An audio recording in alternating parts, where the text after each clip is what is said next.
एक समय की बात है। एक छोटे से गांव में आरव नाम का एक लड़का रहता था। उसकी उम्र लगभग 10 साल थी और वह स्वभाव से बेहद शांत और समझदार था। आरव की दादी, जिन्हें वह बेहद प्यार करता था, अक्सर उसे जीवन के गूढ़ रहस्यों के बारे में कहानियां सुनाया करती थीं। एक दिन उसकी दादी अचानक बीमार पड़ गईं। उनका स्वास्थ्य धीरे धीरे बिगड़ता चला गया और एक दिन उन्होंने इस संसार को अलविदा कह दिया। आरव के लिए यह बहुत बड़ा आघात था। उसकी दादी ही उसकी सबसे प्रिय साथी थी और अब वह उनसे बहुत दूर चली गई थी। दादी के जाने के बाद आरव बहुत उदास रहने लगा। वह बार बार सोचता, क्या दादी सच में हमेशा के लिए चली गई? उसकी मां ने उसे समझाया, पर आरव की उदासी कम नहीं हुई।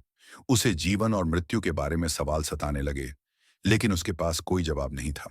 कुछ दिनों बाद आरव अपने गांव के मंदिर गया, जहां उसके गुरुजी ध्यान मग्न बैठे थे। आरव ने उनसे अपनी दादी की मृत्यु के बारे में अपनी चिंता व्यक्त की। गुरुजी ने उसे ध्यान से सुना और एक मुस्कान के साथ बोले, आरव, जीवन और मृत्यु इस संसार का एक हिस्सा है, लेकिन आत्मा अमर है।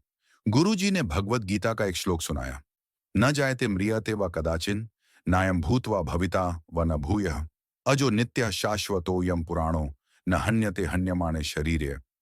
गुरुजी ने समझाया, इस श्लोक का अर्थ है कि आत्मा का न कभी जन्म होता है और न ही उसकी मृत्यु होती है।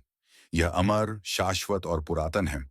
शरीर का नाश होता है, पर आत्मा न कभी नष्ट होती है और न ही मरती है। तुम्हारी दादी का शरीर भले ही नहीं रहा, पर उनकी आत्मा हमेशा जीवित रहेगी। आरव ने ध्यान से गुरुजी की बात सुनी और उसकी आंखों में चमक आ गई। उसे महसूस हुआ कि उसकी दादी उसे छोड़कर नहीं गई। उनकी आत्मा हमेशा उसके साथ है। उसे अब जीवन और मृत्यु का रहस्य थोड़ा बहुत समझ में आने लगा था। वह समझ गया कि इस संसार में सब कुछ बदलता है, पर आत्मा शाश्वत और अविनाशी है। उस दिन के बाद से आरव की उदासी धीरे धीरे दूर होने लगी। उसे महसूस हुआ कि उसकी दादी की आत्मा हमेशा उसके साथ है, उसके दिल में। उसने इस बात को मान लिया कि शरीर नश्वर है, लेकिन आत्मा अमर और शाश्वत। इस प्रकार आरव ने जीवन के इस सत्य को समझा और आगे बढ़ा।